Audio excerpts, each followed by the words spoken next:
Patient کہتا ہے سر میرا جادو ختم ہو جائے گا، میں تو بڑا پریشان ہوں، بڑے عرصے سے علاج کروا رہا ہوں. تو عامل صاحب حدیث سناتے ہیں. دیکھیں بخاری شریف کی حدیث ہے. ایک خاتون تھی کالی جسے دورے پڑتے تھے، نبی پاک کے پاس آئی اور اس کو مرغی کے دورے پڑتے تھے. نبی صلی اللہ علیہ وسلم نے فرمایا اگر تو چاہتی ہے تو صبر کر لے، جنت ملے گی، اور اگر تو کہتی ہے تو میں دعا کر دیتا ہوں. ٹھیک ہے. تو اس نے کہا کہ میں صبر کروں گی. آپ دعا یہ کریں کہ میرا سطر کھل جاتا ہے، وہ کپڑا میرے اوپر سے نہ اترے، بس یہ دعا کر دیں. تو نبی پاک نے یہ دعا کی، ان کا سطر نہیں کھلا. اب اس سے استدلال کیا کیا خوف زدہ کرنے کے لیے؟ انہوں نے کہا دیکھیں اس عورت کو آرام تو نہیں آیا نا. صحیح. اس سے ثابت یہ ہوا کہ یہ تو قبر تک جادو ساتھ جاتا ہے. صحیح. یہ نیگیٹو اثرات قبر تک آپ کے ساتھ جاتے ہیں، آپ کو ختم نہیں کرتے، ختم نہیں ہونے. اب یہ پیشنٹ سن کے وہ پینک ہو جاتا ہے. دیکھیں حدیث میں یہ تو آرام آ ہی نہیں سکتا. حالانکہ اس حدیث میں تو صبر کی تلقین کی گئی ہے. اس میں یہ تو نہیں کہا گیا کہ جادو کبھی بھی نہیں ختم ہوتا. اس میں تو صبر کی تلقین کی گئی ہے کہ صبر کرنا چاہیے، ہر پریشانی پہ، ہر آزمائش پہ صبر کریں آپ. تو ہم صبر کو چھوڑ کے دوسرے کو صبر کی تلقین بھی نہیں کرتے، علاج کرتے رہتے ہیں. جب وہ پوچھتا مجھے آرام آ جائے گا، کہتے شفا اللہ دے گا. پھر وہ کوئی دلیل مانگتا ہے کہ بھئی آپ کے پاس بھی تو آ رہا ہوں، آپ بھی تو کچھ گائیڈ کرو. دیکھیں یہ نہیں ختم ہونے والی چیز. دلیل کیا ہے؟ بخاری شریف میں حدیث ہے کالی عورت کو آرام نہیں آیا تھا. اچھا نبی پاک پہ بھی جادو ہوا تھا، آرام آ گیا تھا یا نہیں؟ بالکل صحیح. اور لوگوں کو نظر لگتی تھی آرام آ گیا تھا، نہیں. وہ نہیں سنائیں گے حدیثیں. ایک اور حدیث سنائیں گے، پازیٹیو سائیڈ والی حدیث نہیں. ایک اور حدیث سنائیں گے پینک کرنے کے لیے، وہ آپ نے بھی سنی ہوگی. نبی صلی اللہ علیہ وسلم سے حدیث موجود ہے بخاری شریف میں، ان الشیطان یجری من الانسان کمجری الدم. شیطان انسان کے جسم میں خون کی طرح گردش کرتا ہے. صحیح. بالکل صحیح حدیث ہے. انسان کے جسم میں کرتا ہے، سارے انسانوں کے کرتا ہے. صحیح. حضرت عمر رضی اللہ تعالیٰ عنہ بھی تو انسان تھے. نبی صلی اللہ علیہ وسلم نے فرمایا عمر تیری طرف دے کے شیطان رستہ بدل لیتا ہے. کیا ان کے خون کی طرح جسم میں گردش نہیں کرتا تھا؟ صحیح. اس سے ہمیں سمجھ یہ لگتی ہے کہ اگر آپ کا عقیدہ اسٹرانگ ہے، توکل مضبوط ہے اور رب سے محبت سچی ہے، صحیح، پھر آپ کے خون میں یہ گردش نہیں کر سکتا. اس کی کوئی ویلیو اور اوقات نہیں. ٹھیک ہے. اچھا اس طرح کی حدیثیں سنا کے باقاعدہ کچھ لوگ تو اس طرح کی باتیں کرتے ہیں، آپ کو قبیلے تک بتا دیں گے آپ پہ جو جن مسلط ہیں ان کی تعداد ہے 1000 اور یہ آئے کشمیر والی سائڈ سے ہیں اور ان کے خاندان اور قبیلے کا نام یہ ہے. یہ سب جھوٹ ہوتا ہے، صرف پینک کرنے کے لیے، پریشان کرنے کے لیے. صحیح. اچھا 4 حدیثیں علی بھائی میں سناتا ہوں تاکہ بات کو ہم کلوزنگ کی طرف لے جائیں گے. 4 حدیثیں مختصر سناتا ہوں، وہ نہیں سنائیں گے یہ لوگ. ٹھیک ہے. سب سے پہلی حدیث، نبی صلی اللہ علیہ وسلم سفر کر رہے تھے. آپ صلی اللہ علیہ وسلم کی سواری پر ایک صحابی پیچھے سوار تھا، اور کیا ہوتا ہے سواری کو ٹھوکر لگتی ہے. صحابی کہتا ہے تعیش شیطان، شیطان برباد ہو، تباہ ہو. نبی صلی اللہ علیہ وسلم نے فرمایا ایسے نہ کہو، ایسے نہیں کہنا، بسم اللہ کہو. کیونکہ جب تم ایسے کہو گے کہ شیطان برباد ہو تو وہ سوچے گا شاید میری وجہ سے ان کو تکلیف پہنچی، کریڈٹ شیطان کو جائے گا. اور آپ صلی اللہ علیہ وسلم نے فرمایا وہ پھول کے گھر کے برابر ہو جائے گا. حدیث کے الفاظ ہیں گھر کے برابر ہو جائے گا پھول کے. صحیح. اچھا اب دوسری طرف نبی صلی اللہ علیہ وسلم نے فرمایا بسم اللہ کہو، وہ سکڑ کے مکھی کی طرح ہو جائے گا. یہ حدیث کے الفاظ ہیں. بے شک. نبی صلی اللہ علیہ وسلم تو پاور ذکر و اذکار کی بتا رہے ہیں. آج کل کے عامل حضرات واقعہ سنا کے پاور جادو جنات کی، یعنی فضائل تو ہمیں قرآن و سنت کے بیان کرنے چاہیے تھے، یہ جادو جنات کے فضائل بیان کرتے ہیں. صحیح. قرآن پاک کی آیت ہے سورۃ ابراہیم آیت نمبر 22. اللہ رب العزت کے پاس قیامت کے دن جب فیصلے کر دیے جائیں گے، گناہ گار بھی کھڑے ہوں گے اور نیک لوگ بھی کھڑے ہوں گے. گناہ گار ابلیس بھی آ جائے گا. گناہ گار کہیں گے یا اللہ یہ ابلیس کھڑا ہے نا، سارا کچھ اس نے کروایا، ہمارا تو کوئی قصور نہیں تھا. صحیح. تو شیطان ابلیس بھی کہے گا کہ یعنی یہ کیا کہہ رہے ہیں، کیا کہے گا اللہ کے سامنے، وما کان لی علیکم من سلطان الا ان دعوتکم فاستجبتم لی، کہ یا اللہ تو جانتا ہے میرا ان کے اوپر کوئی جبر نہیں تھا. صحیح.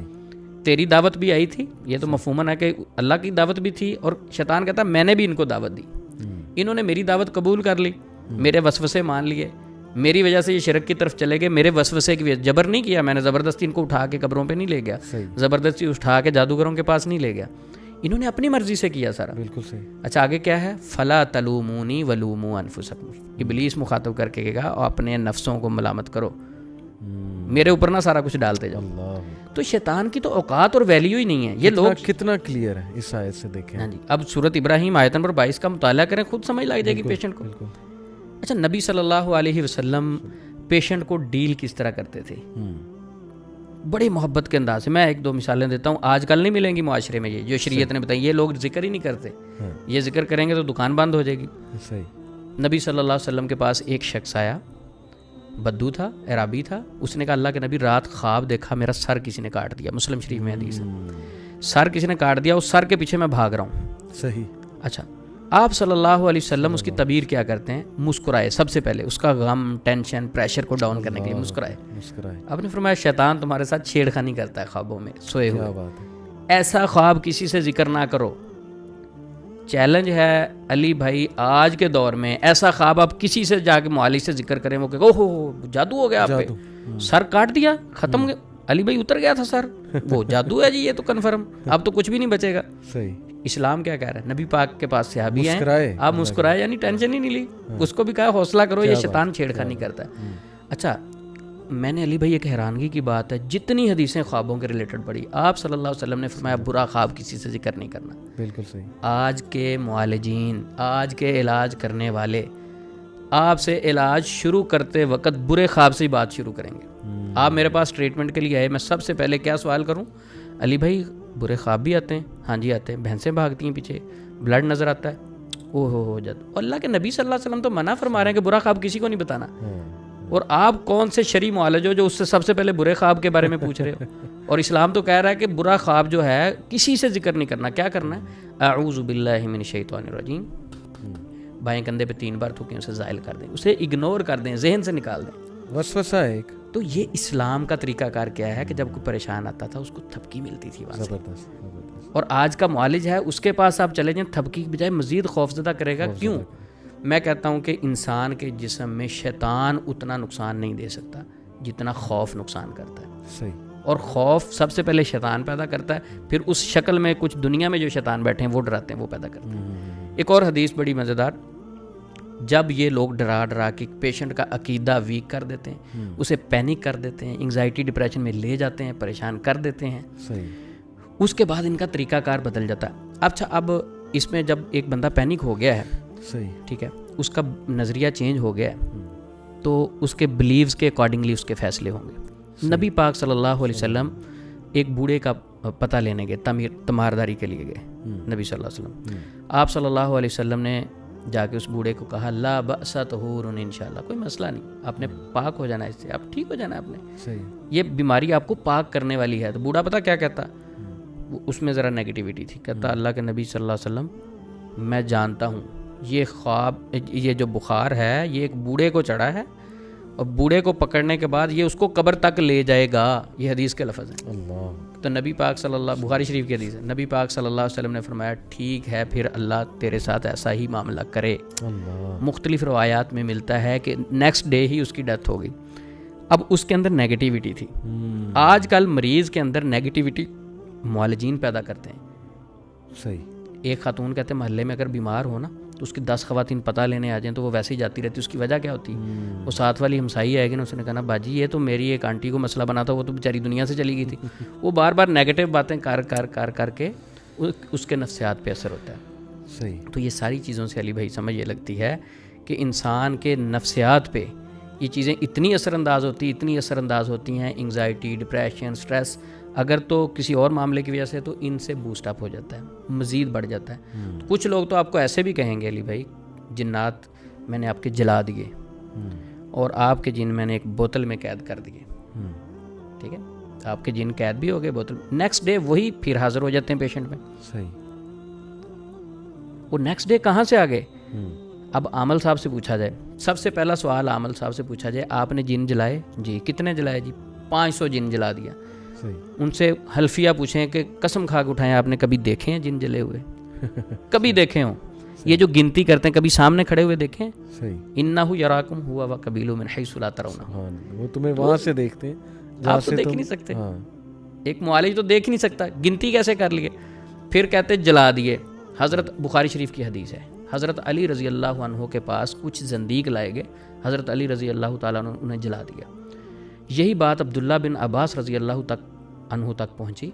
انہوں نے کہا اگر میں ہوتا تو میں نہ جلاتا, کیونکہ نبی صلی اللہ علیہ وسلم نے فرمایا لا تعذبوا بعذاب اللہ, اللہ کے عذاب کے ساتھ کسی کو عذاب نہ دو, یعنی جلانے کا حق صرف اللہ کے پاس ہے.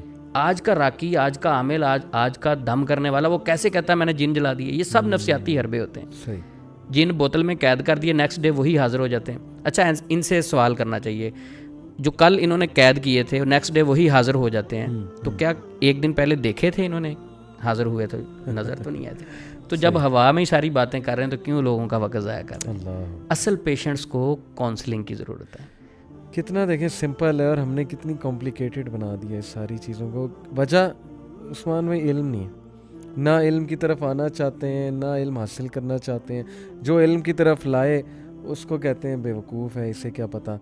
ہمیں پسند ہے ذرا سٹوریاں سنانے والا، ذرا ڈرانے والا، کہ نہیں جی نہیں میں آپ کو تعویذ دیتا ہوں، میں آپ کو دوائی دیتا ہوں، آپ پہ یہ ہو گیا وہ ہو گیا.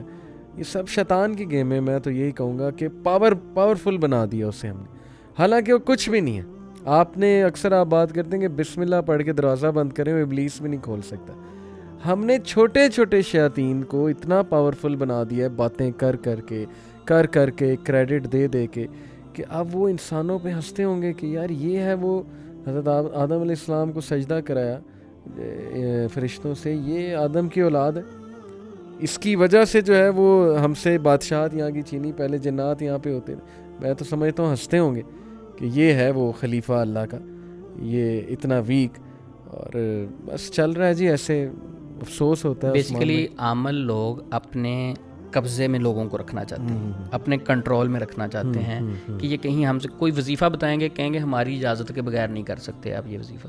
کو عمل بتائیں گے، نہیں اس کے لیے اجازت ضروری ہے. یہ بھی بڑا کامن ہے. ہاں ٹھیک. اچھا اجازت اس سے بندہ اس عامل صاحب سے پوچھے، سب سے پہلی جو چیز شریعت نے ہمیں دے دی، اذکار دیے صبح شام کے، قرآن کی تلاوت دی، ساری چیزیں، وہ کون دنیا کا بندہ ہے جو اس اجازت کو روک لے؟ اللہ. جس نے کلمہ پڑھا سب کو اجازت ہے، کون ہوتا ہے وہ اجازت روکنے والا؟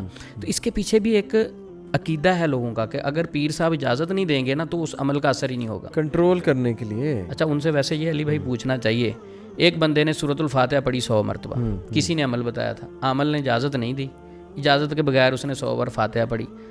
اب نعوذ باللہ اللہ رب العزت اسے شفا دینا چاہیں، صحیح، تو کیا اللہ رب العزت اس عمل کی اجازت کے محتاج ہیں؟ استغفر اللہ. ٹھیک ہے. اوہ ہوئے دیکھیں کیسے عقیدے خراب کیے لوگوں کے. اجازت اور گائیڈنس میں فرق ہے. ٹھیک ہے، گائیڈنس ہونی چاہیے. ٹھیک ہے آپ کسی کے پاس جا سکتے ہیں گائیڈنس کے لیے کہ عثمان بھائی آپ بتائیں کوئی اذکار ہیں، کوئی شرعی عمل ہے، میں کر لوں. گائیڈ کر دیا، ٹھیک ہے آپ خود کریں عمل. لوگوں نے اس کو عقیدے کے ساتھ جوڑ دیا کہ عامل صاحب اجازت نہیں دیں گے نا تو میرا اثر ہی نہیں ہوگا. تو یہ بد عقیدگی ہے، اور اس سے کنٹرول کرنے کے ذریعے کہ یہ میرے پہ ڈپینڈنٹ رہے، کہیں یہ علم کی طرف نہ نکل جائے، کوئی ریسرچ کی طرف نہ نکل جائے، کوئی عقل مند بندہ نہ اسے ٹکر جائے، یہ میرے سے ہی ہر چیز لیتا رہے. تو یہ بانڈیج سسٹم، یہ ایک سلیوری ہے، غلامی ہے، اور کیا ہے.